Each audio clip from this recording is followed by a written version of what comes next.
Hello বন্ধুরা, কেমন আছো তোমরা সবাই? আশা করছি তোমরা সবাই খুব ভালো আছো। প্রত্যেক দিনের মতো আজও নিয়ে চলে এসেছি বেশ কিছু কিচেন টিপস। যেই টিপস গুলো জানা থাকলে আমাদের সংসারের কাজগুলো হয়ে যাবে অনেকটাই সোজা, বেঁচে যাবে সময়, পরিশ্রম, মাসিক বেশ কিছুটা খরচও। আজকে সেই রকমই বেশ কিছু টিপস তোমাদের সাথে শেয়ার করবো। চলো তাহলে ভিডিওটা শুরু করা যাক। প্রেসার কুকারে আমরা প্রত্যেকেই কম বেশি রান্না করে থাকি, কিন্তু প্রেসার কুকারে রান্নার সময় বেশ কিছু সঠিক পদ্ধতি আমাদের জানতে হবে, না হলেই ঘটে যেতে পারে যে কোনো মুহূর্তে বিপদ। কিরকম পদ্ধতি? হয়তো যে জিনিসটা আমরা সেদ্ধ করতে বসেছি, যেরকম ধরো ডাল বা চাল, তার পরিমাণ অনুযায়ী কিন্তু জল দিতে হবে। শুধুমাত্র পরিমাণ মতো জল দিলেই হবে না, তারপরও বেশ কিছু ছোট ছোট জিনিস আমাদের খেয়াল রাখতে হবে।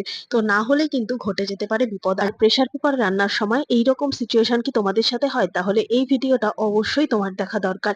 তো দেখো বন্ধুরা, প্রেসার কুকার থেকে কিন্তু প্রচুর পরিমাণে জল এভাবে লিক করে কোনো কিছু সেদ্ধ করতে বসালো, আর তারপরে রান্নাঘরের অবস্থাটা ঠিক এতটাই এলোমেলো হয়ে যায়, নোংরা হয়ে যায়। তো কিভাবে আমরা প্রেসার কুকারের মধ্যে কোনো কিছু সেদ্ধ করতে বসাবো? তো এখানে দেখো আমি নিয়ে নিয়েছি বেশ খানিকটা মটর ডাল।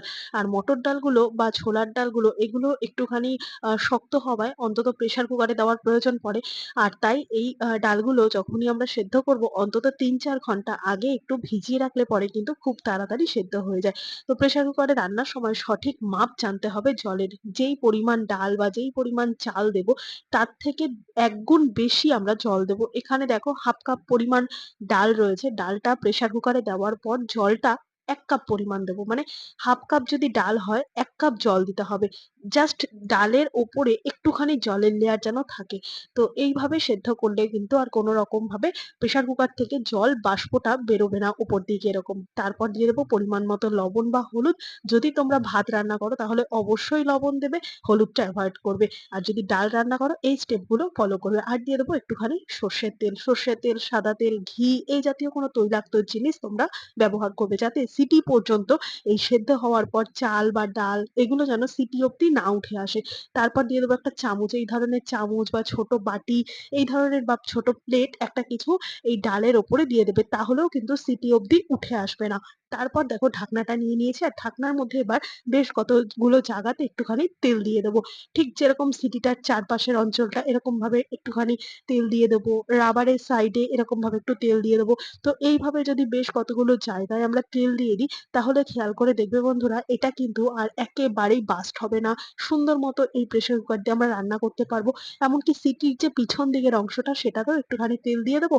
আর সেফটি ভালভের জায়গাটাও একটুখানি তেল দিয়ে দেবো। এরকম ৩-৪ জায়গায় তেল দিয়ে তারপর ঢাকনা বন্ধ করে তোমরা যদি রান্না করো, দেখবে একেবারে জলও বাইরে বেরিয়ে আসবে না, সিটিটাও খুব সুন্দর মতো করবে, আর কোনো রকম ভয়ও কাজ করবে না, আর কোনো রকম বাস্ট হওয়ারও কিন্তু সম্ভাবনা থাকবে না।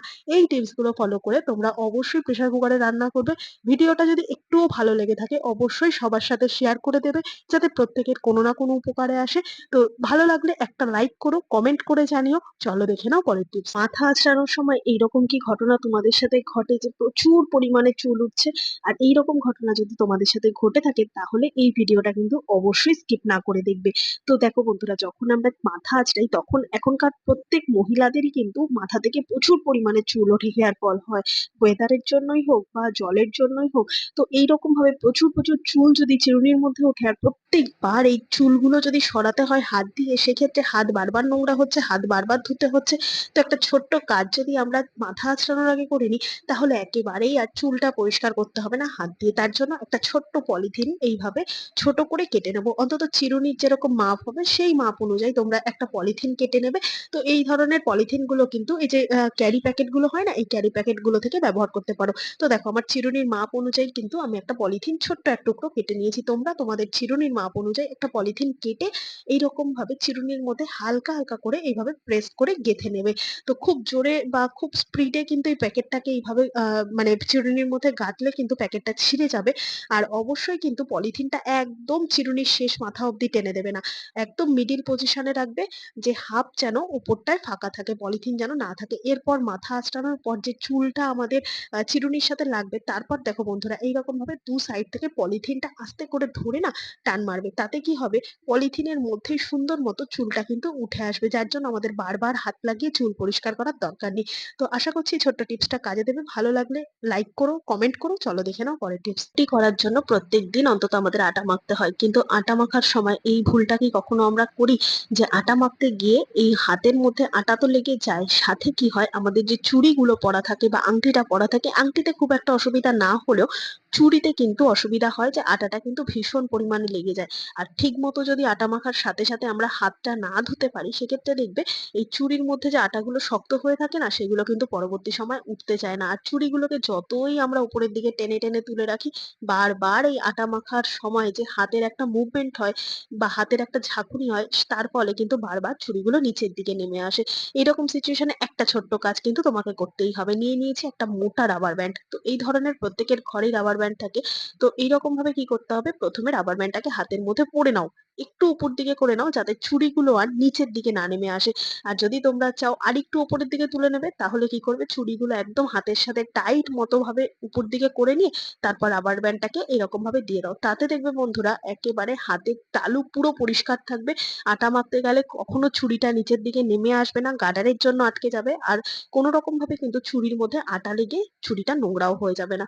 তো আশা করছি ছোট্ট টিপসটা কাজে দেবে সংসার জীবনে। ভালো লাগলে লাইক করো, দেখে নাও পরের টিপস। কলা কম বেশি আমাদের প্রত্যেকের বাড়িতেই আনা হয়, কিন্তু প্রয়োজনের তুলনায় যখন অতিরিক্ত কলা আমরা ঘরে নিয়ে আসি, হয়তো লাগবে দুটো, সেখানে আমরা ছ সাতটা নিয়ে আসলাম, তখন কি হয় কলাগুলো নষ্ট হয়ে যেতে থাকে। তার প্রমাণ হচ্ছে এটা। তো লাগবে হয়তো দুটো, এখানে আনা হয়েছে এতগুলো, এবার এগুলোকে রেখে কি করব, নষ্ট হয়ে তো যাবেই। তো কলা দেখবে বেশি এনে কিন্তু রাখা যায় না। তো কলা কিভাবে আমরা স্টোর করবো, আর ফ্রিজে তো কখনোই রাখা সম্ভব না, বাইরে রেখে দিলে খোসাগুলো কালো হয়ে যাবে, আস্তে আস্তে নষ্ট হয়ে যাবে, যা গরম নষ্ট হয়ে যাওয়াটাই স্বাভাবিক। তো কিভাবে কলা স্টোর করব, তার জন্য এখানে একটা পলিথিন নিয়ে নিয়েছি, আর পলিথিনটাকে ঠিক এইরকম ভাবে উপরের যে হাতলের দিকটা আছে সেইখানটা কেটে বাদ দিয়ে দেবো। তো ওপরের অংশটাকে এইভাবে কেটে বাদ দিয়ে দিলাম, আর নিচের যে অংশটা রয়েছে সেই অংশটাকেও কিন্তু এইভাবে আরো একবার কাট করে নেব। মোট কথা হচ্ছে এই পলিথিনের ঠিক মিডিল পোর্শনের অংশটা কিন্তু আমাদের লাগবে, আর উপর নিচে দুটো অংশ মোটা করে কেটে তোমরা বাদ দিয়ে দাও। তো এইরকম ভাবে যদি এই কাজটা আমরা করে রাখি, তাহলে দেখবে কলা 1 সপ্তাহ পর্যন্ত ফ্রেশ থাকবে। তো দেখো বন্ধুরা, উপর নিচের অংশটাকে তো বাদ দিয়ে দিলাম, আর মধ্যের অংশটা কিন্তু ঠিক এইরকম ভাবে একটা দড়ি মতো হয়ে গেছে, সার্কেল মতো হয়ে গেছে। তারপর এই কলাগুলোকে মধ্যেখান থেকে এইভাবে প্লাস্টিকের মধ্যে ঢুকিয়ে দিয়ে কোনো একটা হুকের মধ্যে যদি আমরা কলাগুলোকে ঝুলিয়ে রাখতে পারি, সেক্ষেত্রে দেখবে এইভাবে কলা রাখলে অনেক দিন পর্যন্ত ভালো থাকে। তো এইভাবে কলা রাখলে যেরকম কোনো রকম প্লাস্টিকের মধ্যে ঢেকে রাখলে যে একটা ভেপসে যাওয়ার ব্যাপার থাকে, সেরকম হবে না। আর এইভাবে ঝুলিয়ে রাখলে অনেকদিন পর্যন্ত কলা ভালো থাকবে, কলার গা কালো হবে না, আর কলাটা কিন্তু একেবারে ভেতরে ফ্রেশ থাকবে।